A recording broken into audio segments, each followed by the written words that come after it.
Sachin, I love you.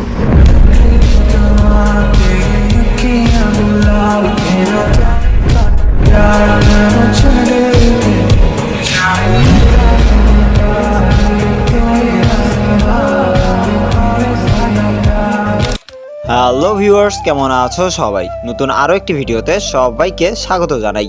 বেশ কিছুদিন আগে আমি একটি পোস্ট করেছিলাম যে একটি মুভির রিভিউ দিলে কেমন হবে, আর সেইখানে আমার চ্যানেলের 50% বেশি অডিয়েন্স ভোট দিয়েছে যে বেশ ভালো হবে।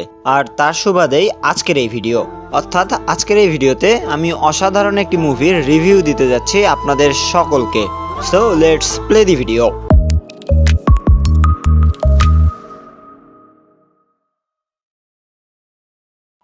আজকের এই ভিডিওতে আমি আপনাদেরকে এমন একটি মুভি সম্পর্কে বলবো যে মুভিতে ছিল না কোনো বড় সুপারস্টার, ছিল না কোনো তারকা এবং ছিল না কোনো বড় বাজেট। তবুও সিনেমাটি সকলের মন জয় করে নিয়েছে এবং সেই সাথে কাঁপিয়ে দিয়েছে বক্স অফিসের ইনকামের তালিকা।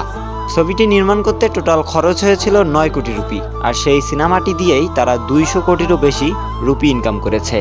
আর শুরুতেই বলে দেই, আজকের এই ভিডিওতে আমি ছবিটির নির্মাতা কিংবা প্রযোজকদের নিয়ে কিচ্ছু বলবো না। আজকের এই ভিডিওতে জাস্ট ছবিটির গল্পটাকে উপস্থাপন করব একদম খুবই শর্টকাটভাবে আপনাদের কাছে। মুভিটির নাম হচ্ছে প্রেমালু, যেখানে মুভিটির শুরু হয় আমাদের নায়ককে দিয়ে।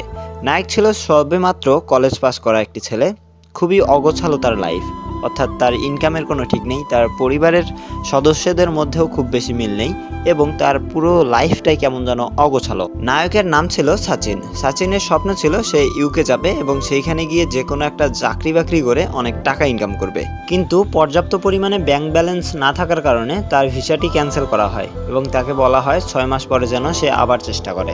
সচিন তার বাবার কাছ থেকে টাকা চাইলে তার বাবা তাকে মুখের উপর না করে দেয় এবং সচিন এরপর তার ভিসার জন্য টাকা জোগাড় করার জন্য যে কোনো কাজ করতে রাজি হয়ে যায়।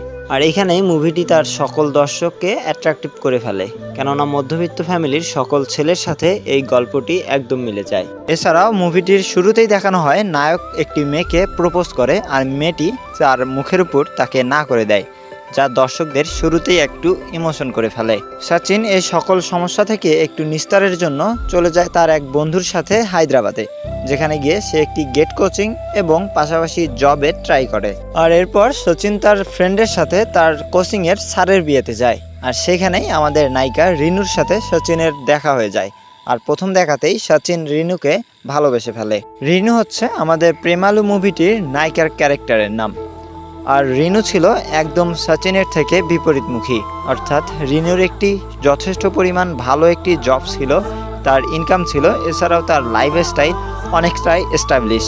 আর রিনুর স্বপ্ন ছিল সে তার থেকেও বেশি ম্যাচুরড এবং এস্টাবলিশ একটি ছেলেকে বিয়ে করবে। তো একটা বেকার ক্যারিয়ারলেস ছেলের সাথে কিভাবে একটা হাই প্রোফাইলের মেয়ের রিলেশন হলো কিংবা তারা সম্পর্কে জড়ালো, এই বিষয়টাকে ভিত্তি করেই প্রেমালু সিনেমাটি নির্মাণ করা হয়েছে।